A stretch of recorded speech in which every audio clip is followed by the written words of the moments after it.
Yang terpenting kita perbaiki hubungan kita dengan Allah. Istilahnya kita muhasabah. Saat kita diberikan ujian berarti Allah sedang tegur kita. Namanya kita sedang ditegur nih, kita jalan. Terus kita ditegur sama teman kita yang kenal kita nggak nengok, berarti kita sombong banget gitu. Nah ini Allah yang negur kita dengan cara kasih ujian ke kita. Berarti masa kita nggak mau nengok Allah sih? Kalau kita ditegur sombong banget, kita jadi hamba. Maka saat Allah tegur kita dengan ujian apapun ujiannya, maka Allah pengen kita nengok gitu, kembali gitu.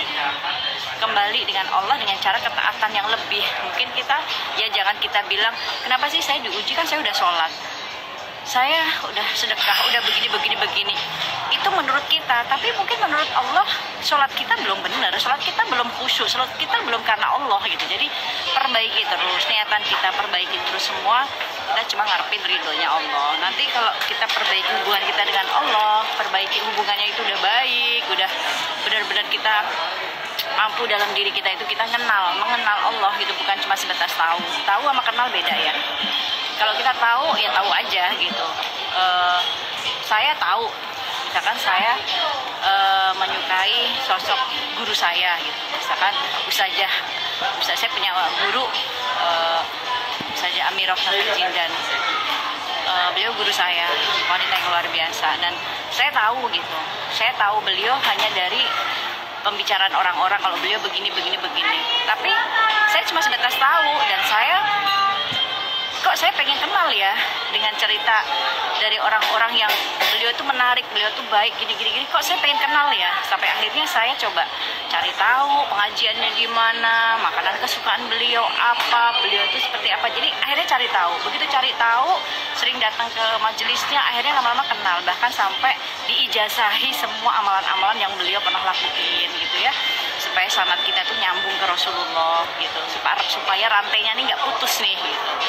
Akhirnya begitu udah kenal jadi deket. Nah itu cara itu contoh saat kita mau cari Allah. Kita sekarang cuma sebatas tahu Allah Tuhan kita, Allah yang kasih kita nafas, Allah yang kasih kita kehidupan, tapi kita nggak kenal Allah gitu, hanya tahu aja. Makanya kalau mau mengenali Allah ya kenali diri kita. Kita tahu sifat-sifatnya Allah Maha Pengasih dan Penyayang. Berarti sifatnya dari diri kita pun harus ada sifat kasih dan sayang buat orang lain. Kita tahu Allah Maha Pemaaf, Pengampun. Berarti dalam diri kita pun harus ada sifat memaafkan orang lain. Sekalipun itu yang benci sama kita, yang zalim sama kita, mencoba untuk memaafkan. Karena kalau itu nggak ada dalam diri kita, ya bagaimana kita mau kenal Allah gitu? Bagaimana kita bisa dekat dengan Allah gitu? Karena untuk kenal dengan Allah ya kita mengenali sifat-sifatnya. Kalau Allah Maha Pemaaf, masa dalam diri kita nggak bisa maafin orang lain gitu kan? Nah, kalau Allah ya Latif, penuh dengan kelemah lembutan, masa kita hamba Allah yang kasar dengan orang, nggak bisa lembut dengan orang, selalu menghujat orang, membuli, mencaci maki, berarti kita nggak kenal Allah gitu. Kita nggak ada rasa takut dengan Allah gitu. Jadi kalau kita mau kenal, dan kalau udah kenal kita bisa deket, maka cari tahu hal-hal yang Allah gak suka, cari tahu bagaimana sifat-sifat Allah. Maka kalau udah gitu kita akan kenal, dan kita akan kenali diri kita juga. Man arafa nafsahu faqad arafa rabbahu. Barang siapa ingin mengenali Allah, maka kenali dirinya sendiri. Nah setelah itu kalau udah kenal, udah tahu sifat-sifat Allah, berarti kan ada perubahan dalam diri kita. Oh iya, Allah aja maha lembut, masa saya kasar sama orang? Oh ya, Allah aja maaf pemaaf, masa saya nggak bisa maafin kesalahan orang? Oh ya, Allah tuh nggak suka kita benci, kita gibah, masa kitanya seperti itu? Maka dengan cara kita mengenal, akhirnya kita mengenal diri kita mau merubah diri kita.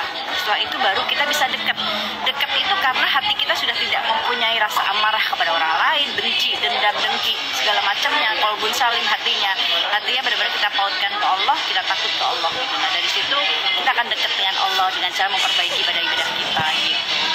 Maka sampai sekarang ya itu cara saya lagi cari kenal dan dekat, pengen kenal dan pengen dekat dengan Allah, hanya itu aja gitu. Dan mencari tahu rantainya supaya rantai ini nggak putus, jadi nyambung terus gitu. Maka sering-sering datangin majelis, terus cari guru yang bersanad, syaratnya nyampe ke Rasulullah supaya kita satu rantai itu nggak putus. Karena Allah tidak akan pernah merubah suatu kaum kalau kitanya juga nggak mau merubah diri kita sendiri. Jadi semangat dengan segala ujian-ujiannya ya.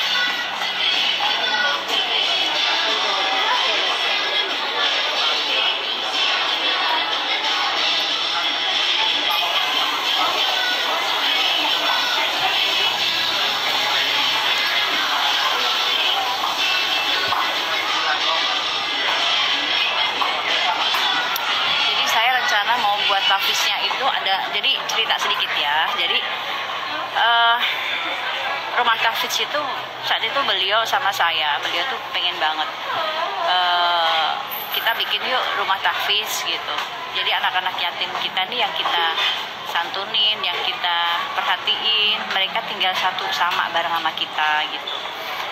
Deketlah rumah sama kita, jadi kita bisa kontrol, kita bisa ngajarin mereka langsung. Nah terus akhirnya belum kesampaian, dan akhirnya saya bilang sama anak-anak saya, Abi kamu tuh pengen loh punya rumah tahfiz yatim, jadi anak-anak yatimnya tuh nanti tinggal di situ semuanya.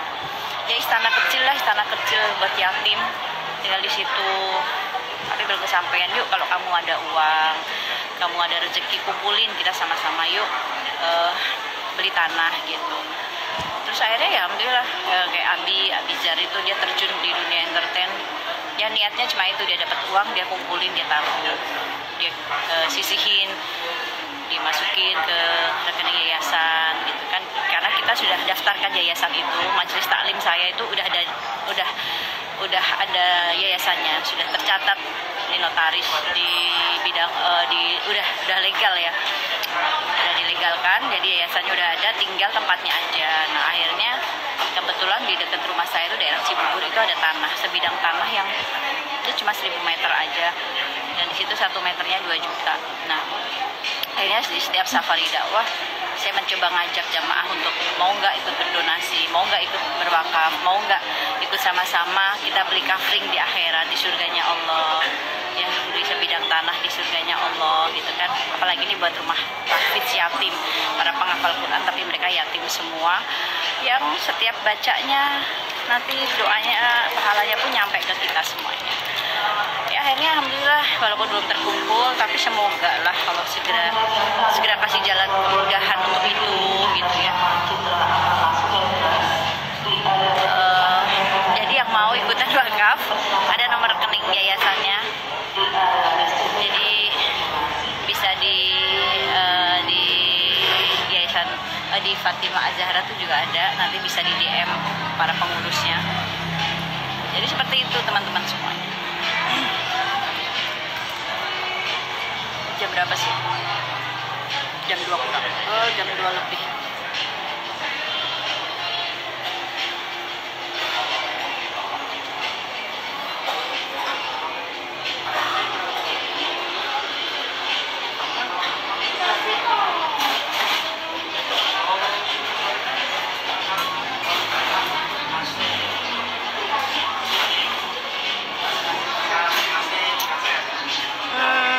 Ferdian, aduh pertanyaannya udah pasti kita nggak boleh lah dosa. Makanya kenapa perempuan itu harus menundukkan pandangan ya. Saya cerita sedikit ya tentang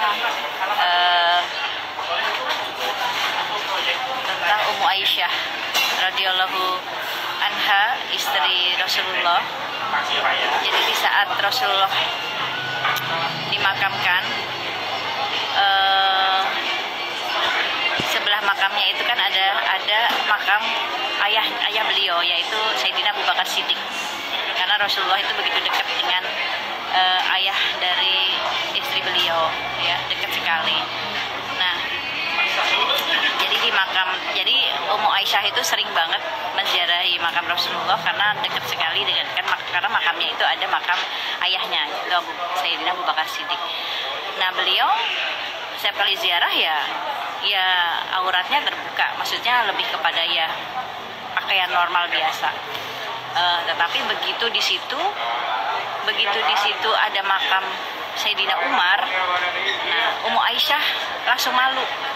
Mulai setelah Sayyidina Umar dimakamkan di situ juga di dekat makam Rasulullah dan makam ayahnya Sayyidina Abu Bakar Siddiq, maka setiap berziarah Ummu Aisyah tertutup sekali auratnya karena di situ ada makam Sayyidina Umar, padahal sebuah makam ya, tapi beliau punya rasa malu. Nah, itulah kenapa harus menundukkan pandangan, harus menjaga, apalagi yang sudah pada punya suami. Ya kalau kita menaruh hati ya pertanyaannya pasti dosa lah, jawabannya pasti dosa gitu.